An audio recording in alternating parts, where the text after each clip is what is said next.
Hello दोस्तों, study bye Sunny में आपका स्वागत है। और दोस्तों, आप लोग कैसे हैं? आशा करते हैं कि आप लोग बहुत अच्छे होंगे। आज हम RRB group D, NTPC, LP, JE की, बिहार एसएससी, बिहार दरोगा, बिहार पुलिस का previous year science mix question लेकर आए हैं। दोस्तों, आइए हम इसके बारे में पढ़ते हैं। तो दोस्तों, हमारा पहला क्वेश्चन है, निम्नलिखित में से कौन सी जड़त की माप है? निम्नलिखित में से कौन सी जड़त की माप है? वेग, द्रव्यमान, भार, त्वरण।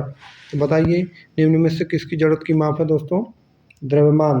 द्रव्यमान की माप जो होती है माप, जड़त की माप द्रव्यमान होती है। जड़त की माप द्रव्यमान होती है। तो ऑप्शन नंबर बी हमारा सही होगा। नेक्स्ट क्वेश्चन हमारा दोस्तों, बताइए आप लोग, ये वाला क्वेश्चन बताइए आप। पृथ्वी पर शरीर का अधिकतम भार कहाँ होता है? पृथ्वी पर शरीर का अधिकतम भार कहाँ होता है? दक्षिणी ध्रुव, उत्तरी ध्रुव, भूमध्य रेखा, कर्क रेखा। तो दोस्तों, कहाँ पर होगा? दक्षिणी ध्रुव में। दक्षिणी ध्रुव जो होता है, वहाँ शरीर का भार अधिकतम होता है। हमारा ऑप्शन नंबर ए सही होगा। नेक्स्ट क्वेश्चन हमारा दोस्तों, ये बताइए आप लोग, सूखी बर्फ क्या है? सूखी बर्फ क्या है? बिना पानी की ठोस बर्फ, ये ग्लेशियल एसिटिक एसिड, या ठोस कार्बन डाइऑक्साइड, या बेंजोइक एसिड। तो क्या होता है दोस्तों? सूखी बर्फ क्या होता है? ये ठोस कार्बन डाइऑक्साइड होता है। ठोस कार्बन डाइऑक्साइड होता है। दोस्तों, आप लोगों ने देखा होगा कभी शादियों में जो धुआं, आर्टिफिशियल धुआं उड़ाया जाता है, वो क्या होता है? वो सूखी बर्फ या ठोस कार्बन डाइऑक्साइड ही होती है। वो कार्बन डाइऑक्साइड ही होती है। तो नेक्स्ट क्वेश्चन हमारा दोस्तों, ये बताइए आप लोग दोस्तों, ये बताइए आप लोग, ओजोन परत के न होने पर वायुमंडल में कौन सी किरण प्रवेश कर सक जाएगी? तो बताइए, ओजोन परत होती है दोस्तों, जो वो कौन सी किरण को मतलब रोकने का कार्य करती है? अवरक्त किरण, पराबैंगनी किरण, एक्स किरण, दृश्य किरण। तो कौन सी दोस्तों? तो पराबैंगनी किरण। पराबैंगनी किरण जो होती है, जो सूर्य से निकलती है, वो जो होती है ज़मीन पे आने से पहले ओजोन परत, बीच में एक ओजोन परत की लेयर होती है जो उसको रोकने की कार्य करती है, ओजोन परत। अगर ये ओजोन परत नहीं होती दोस्तों, तो हमारे शरीर में त्वचा कैंसर होने का ज़्यादा चांस होता है। तो ये पराबैंगनी किरणों को रोकने का कार्य करती है। पराबैंगनी को हम यूवी कहते हैं, जिसे अल्ट्रा वायलेट। ये देखिए दोस्तों, अल्ट्रा वायलेट कहते हैं इसे। अल्ट्रा वायलेट रे कहते हैं। अल्ट्रा वायलेट रे कहते हैं। तो हमारा ऑप्शन नंबर बी सही होगा। नेक्स्ट क्वेश्चन हमारा दोस्तों, ये बताइए दोस्तों, डेसिबल क्या है? डेसिबल क्या है? एक संगीत वाद्य है, संगीत का एक स्वर है, शोर का तरंगदैर्घ्य है, या ध्वनि स्तर की एक माप है। तो जो डेसिबल की जो होती है दोस्तों, ध्वनि की इकाई कहा जाता है, ध्वनि की माप कहते हैं। तो हमारा ध्वनि स्तर की एक माप कहते हैं। ध्वनि की जो मापन को कहते हैं डेसिबल। डेसिबल में ध्वनि की माप की जाती है। तो ऑप्शन नंबर डी हमारा सही होगा। नेक्स्ट क्वेश्चन हमारा दोस्तों, ये बताइए आप लोग, ल्यूमेन मात्रक है। ल्यूमेन किसका मात्रक होता है दोस्तों? ज्योति फ्लक्स का, प्रदीप्त का, प्रदीप्त घनत्व का, या ज्योति तीव्रता का, या चमक का। तो लोमेन जो होता है दोस्तों, ये मात्रक होता है ज्योति फ्लक्स का। ज्योति फ्लक्स का मात्रक ल्यूमेन होता है दोस्तों। वही वही दोस्तों हमारा वही दोस्तों हमारा ज्योति तीव्रता जो होता है, ज्योति तीव्रता, इसका मात्रक होता है कैंडेला। क्या होता है? कैंडेला। कैंडेला जो होता है, ये ज्योति तीव्रता का मात्रक होगा। तो हमारा कौन सा सही होगा दोस्तों?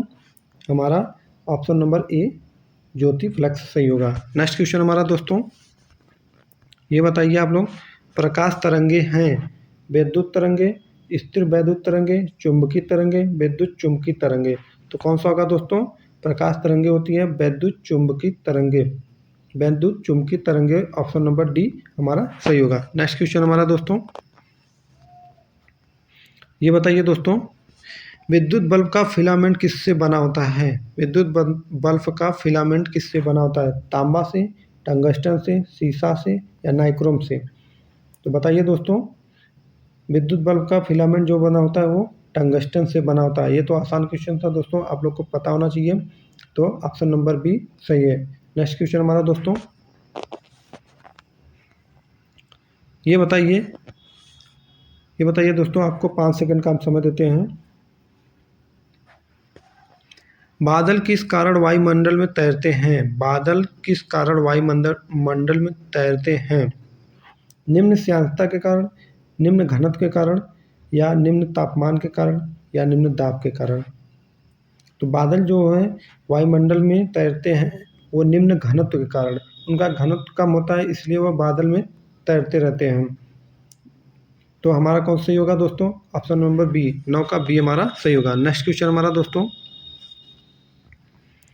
ये बताइए आप लोग, पीले रंग का पूरा रंग कौन होता है? सॉरी, पीले रंग का पूरक रंग कौन सा होता है? तो बताइए दोस्तों, कौन सा होता है पीले रंग का पूरक रंग? कौन सा होता है? नीला, लाल, हरा, नारंगी या हरा? तो कौन सा होता है दोस्तों? पीले रंग का पूरक रंग होता है नीला। जो दोस्तों देखते हैं, पीला प्लस नीला, नीला दोनों को मिला देते हैं तो सफ़ेद हो जाता है। क्या हो जाता है दोस्तों? सफ़ेद रंग होता है। तो इसे बोलते हैं पूरक रंग। क्या बोलते हैं? पूरक रंग। हमारा कौन सा होगा? ऑप्शन नंबर ए, नीला। पीले रंग का पूरक नीला होता है। नेक्स्ट क्वेश्चन हमारा दोस्तों, ये बताइए दोस्तों, रडार के आविष्कारक कौन थे? रडार के आविष्कारक कौन थे? तो बताइए, J.H. वान टेसेल, J.H. वान टेसेल, P.T. फार्न्सवर्थ, या A.H. Taylor and Leo C Young, या विल्हेम के रोडजन? कौन से दोस्तों थे? रडार के खोज कौन किए थे? बताइए आप लोग। तो किए थे A.H. टेलर एवं लियो सी यंग। तो option number C, A.H. Taylor एवं लियो सी यंग ने किए थे। तो दोस्तों ये रडार की खोज किसने किए थे? A.H. टेलर एवं लियो सी यंग रडार की खोज किए थे। दोस्तों रडार का पूरा नाम क्या होता है? दोस्तों रडार का पूरा नाम क्या होगा? रेडियो, देखिए रडार लिख देते हैं मैं पहले। ये रडार का पूरा नाम क्या होता है दोस्तों? रेडियो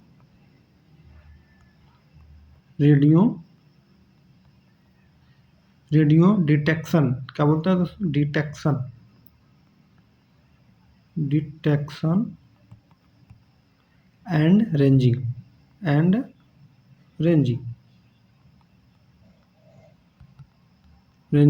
ये होता है रडार का फुल फॉर्म। नेक्स्ट क्वेश्चन हमारा दोस्तों, हमारा कौन सा सही होगा इसमें? सी, ऑप्शन सी नंबर सही होगा। नेक्स्ट क्वेश्चन हमारा दोस्तों, ये बताइए आप लोग, लैंप की बत्ती में तेल ऊपर चढ़ता है क्योंकि तेल बहुत हल्का होता है, बत्ती में तेल कल विसरण होता है, बत्ती में तेल कल विसरण होता है, पृष्ठीय तनाव परिघटना के कारण है, केशगत क्रिया परिघटना के कारण है? तो बताइए दोस्तों, लैंप की बत्ती में तेल ऊपर चढ़ता है क्योंकि केशिकत क्रिया परिघटना के कारण जो होता है, लैंप या लालटेन जिसे हम बोलते हैं दोस्तों, या दीपक या दीप बोलते हैं जिसमें, उसमें जो होता है तेल ऊपर की चढ़ता है वो केशिकत क्रिया परिघटना के कारण। आपने दोस्तों देखा होगा कभी दीवार के साइड में अगर पानी रुका है तो धीरे धीरे ऊपर की तरफ उठता, वो दीवार में चिपकता ऊपर चढ़ता है। तो ये भी परिघटना जो होता है केशिकत का परिघटना होता है। तो हमारा 12 का डी नंबर सही होगा। नेक्स्ट क्वेश्चन हमारा दोस्तों, ये बताइए आप लोग, भारत के चंद्र मिशन को क्या नाम दिया गया है? भारत के चंद्र मिशन को क्या नाम दिया गया है? विक्रम 1, कल्पना 11, या इनसेट 5, या चंद्रयान 1? क्या नाम दिया था दोस्तों? तो बताइए आप लोगों ने। चंद्रयान 1 दिया गया था। चंद्रयान 1 दिया गया था। इसका लॉन्चिंग दोस्तों 22 अक्टूबर को 2008 में हुआ था। पहली बार 22 अक्टूबर 2008 में क्या हुआ था? चंद्र मिशन को चंद्रयान नाम दिया गया था और चंद्रयान लॉन्च किया गया था 22 अक्टूबर 2008 को। तो हमारा ऑप्शन नंबर डी सही होगा। नेक्स्ट क्वेश्चन हमारा दोस्तों, ये बताइए, निम्नलिखित में से केवल अदिश राशि चुनिए। निम्नलिखित में से केवल अदिश राशि चुनिए। ऊर्जा, बल, संवेग, आघूर्ण। अदिश राशि कौन सी होती है दोस्तों? तो ऊर्जा, ऊर्जा जो है अदिश राशि है, बाकी सब ये सदिश राशियाँ हैं, ये सब सदिश राशियाँ हैं। ऊर्जा एक अदिश राशि होती है दोस्तों। नेक्स्ट क्वेश्चन हमारा, राशियों से क्वेश्चन बार बार पूछा जाता है दोस्तों, आप लोग देख लेना ध्यान से पूरी राशियाँ, मैं आप लोगों को पढ़ा दूंगा। वायुयान खड़े लूप में हवाई करतब दिखा सकता है, गुरुत्व के कारण, भार के कारण, अभिकेंद्र बल के कारण, अपकेंद्री बल के कारण। बताइए दोस्तों, वायुयान खड़े लूप में हवाई करतब दिखा सकता है तो किसके कारण? अपकेंद्री बल के कारण दिखा सकता है। अपकेंद्री बल के कारण ये वायुयान जो होता है खड़े लूप में अपना कर्तव्य दिखा सकता है। तो ऑप्शन नंबर डी हमारा सही होगा। तो बताइए दोस्तों, नेक्स्ट क्वेश्चन ये बताइए आप लोग, नेक्स्ट क्वेश्चन बताइए। ये तो आसान क्वेश्चन है, आप लोग बताइए दोस्तों, 5 सेकंड का आपको समय देते हैं। न्यूट्रॉन की खोज के लिए नोबेल पुरस्कार किसे दिया गया है? दोस्तों ये मतलब जो खोज करेगा उसी को दिया जाएगा, तो खोजकर्ता कौन होंगे? तो ये मैं आप लोगों को बताया था पिछली वीडियो में। तो बताइए आप लोग, न्यूट्रॉन की खोज किसने किया था? चैडविक, नील्स बोर, रदरफोर्ड या रॉन्टजन? किसने किया था दोस्तों?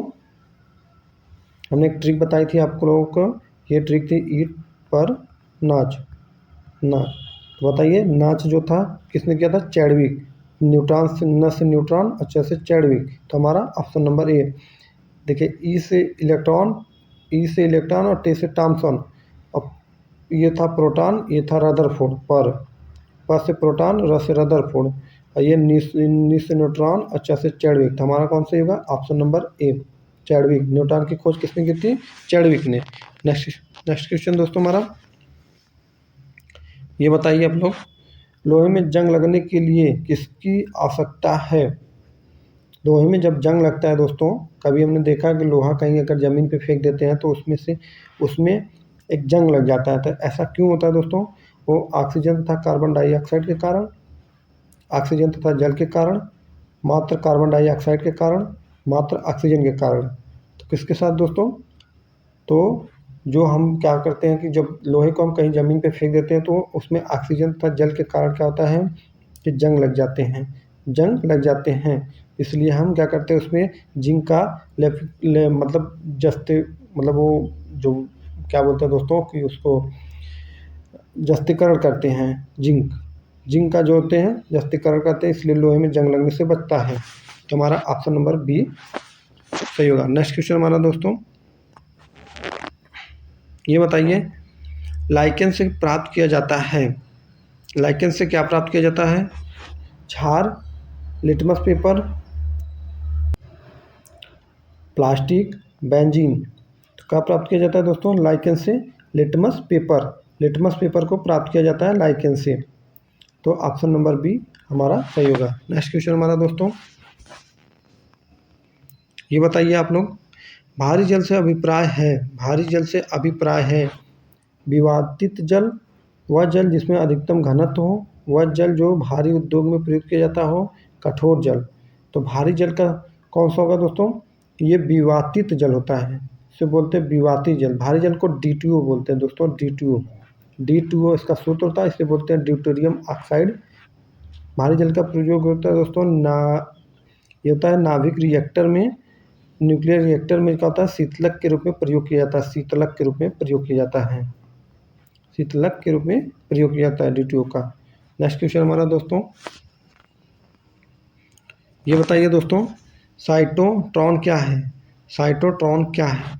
पर्दे पर चित्र है, विद्युत ऊर्जा है, या कृत्रिम मौसम है, या ध्वनि है? क्या है दोस्तों? क्या है ये? साइटोट्रॉन क्या है? एक कृत्रिम वर्षा है, कृत्रिम मौसम है, सॉरी दोस्तों, कृत्रिम मौसम होता है। ऑप्शन नंबर सी सही होगा।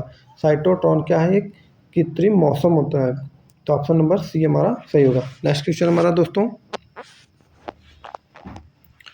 ये बताइए आप लोग, सीमेंट बालू और पानी के घोल, सीमेंट बालू और पानी के गाढ़े घोल को क्या कहते हैं? कंक्रीट, गारा मसाला, या RCC, या भट्ठा? बताइए दोस्तों, इसमें से कौन सा होगा? आप लोग बताइए, तो कौन सा होगा दोस्तों? कंक्रीट होगा? नहीं, गारा मसाला, जिसे गारा या मसाला बोलते हैं, जिसमें सीमेंट बालू और पानी को मिक्स करते हैं उसे गारा या मसाला। ये तो आप लोग सभी लोग जानते होंगे दोस्तों, ये आरआरबी ग्रुप डी में पूछा गया क्वेश्चन है दोस्तों। नेक्स्ट क्वेश्चन हमारा, ये बताइए आप लोग, कागज़ बनाया जाता है, कागज़ किससे बनाया जाता है? हमारा क्वेश्चन था 22 नंबर, कागज़ किससे बनाया जाता है? कागज़ बनाया जाता है पौधे के सेलुलोज से, पौधे के प्रोटीन से, पौधे के पुष्पों से, फलों के रस से। तो कागज़ किससे बनता है दोस्तों? पौधों के सेलुलोज से। पौधे के सेलुलोज से कागज़ बनाया जाता है। पौधे के सेलुलोज से कागज़ बनाया जाता है। 22 का ए नंबर सही होगा। नेक्स्ट क्वेश्चन हमारा दोस्तों, ये बताइए आप लोग, पॉलीथीन बनती है, पॉलीथीन बनती है प्रोपेलीन से, एथिलीन से, नैप्थलीन से, कास्टिक पोटाश से। तो पॉलीथीन बनती है दोस्तों किससे? एथिलीन से। एथिलीन से क्या बनती है? पॉलीथीन बनती है। जो प्लास्टिक की थैली हम मार्केट से यूज करते हैं दोस्तों सब्जियां ले आने के लिए, वो पॉलीथीन किससे बनती है? एथिलीन से बनती है। किससे बनती है? एथिलीन। ऑप्शन नंबर बी सही होगा। 23 का बी नंबर। नेक्स्ट क्वेश्चन हमारा दोस्तों, ये बताइए आप लोग, नायलॉन के आविष्कार के साथ निम्न में से कौन संबंधित है? नायलॉन के आविष्कार के साथ निम्न में से कौन संबंधित है? जे नाइस फोर नाइस से, या जॉन कॉर्बेट, या डॉक्टर वेलेस एस कैराथर्स, या लुइस पास्चर। तो बताइए दोस्तों कौन सा होगा? नायलॉन का आविष्कार कौन किए थे? Doctor Wallace H Carothers. तो option number C, doctor Wallace H Carothers ने किया था नायलॉन की खोज। नायलॉन की खोज किसने किए थे? Doctor Wallace H कैराथर्स। 24 का सी नंबर हमारा सही होगा। नेक्स्ट क्वेश्चन हमारा दोस्तों, ये बताइए दोस्तों, वायुमंडल में सबसे प्रचुर अक्रिय गैस है। देखना, ध्यान रखना दोस्तों, ये अक्रिय गैस पूछा गया है। अक्रिय गैस, ना कि वायुमंडल में सबसे प्रचुर गैस। तो प्रचुर में होती है नाइट्रोजन। नाइट्रोजन जो वायुमंडल में पाई जाती है वैसे, लेकिन इसमें पूछा गया अक्रिय गैस। तो अक्रिय गैस में कौन सा होगा दोस्तों? हीलियम, आर्गन, यान, या रेडान। तो बताइए दोस्तों कौन सा होगा? अक्रिय गैस में प्रचुर मात्रा में पाई जाती है वायुमंडल में हीलियम। हीलियम जो होती है दोस्तों, ये प्रचुर मात्रा में अक्रिय गैस है। जो हीलियम अक्रिय गैस है, ये प्रचुर मात्रा में पाई जाती है वायुमंडल में। हमारा 25 का ए नंबर सही है। आशा करते हैं दोस्तों आप लोग को समझ में आया होगा। नेक्स्ट वीडियो में हम फिर RRB group D previous year science question लेकर आएंगे दोस्तों। हमें सपोर्ट करिए, लाइक शेयर सब्सक्राइब करिए। धन्यवाद दोस्तों।